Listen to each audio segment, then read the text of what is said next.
Hi, I'm Yari Rodriguez Torres, and I'm gonna be talking about the topic for effective teams and communications in a workplace.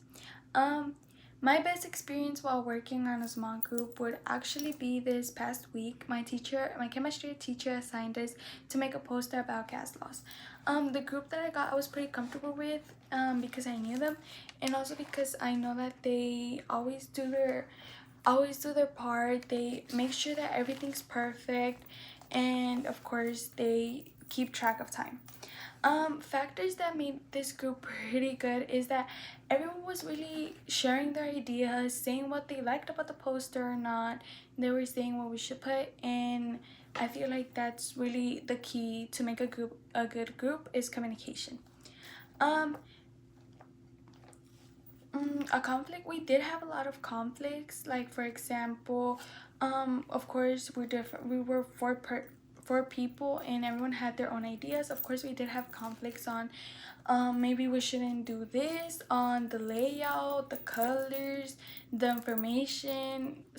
Sometimes we thought we put too much information, some other people thought that we put too little, but fortunately we did agree on everything, and of course we communicated with each other.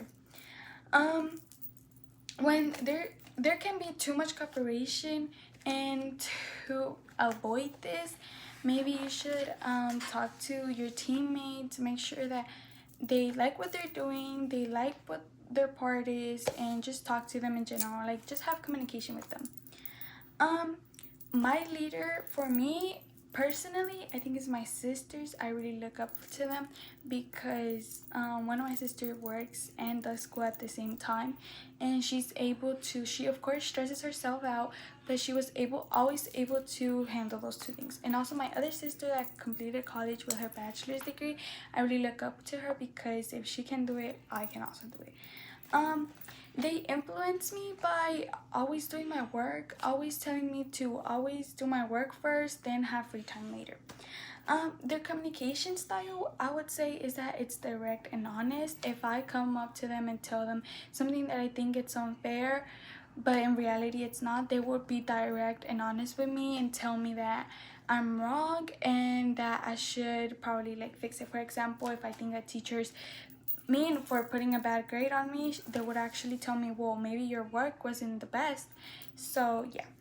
um their leadership philosophy would be transactional, which is more words and punishment.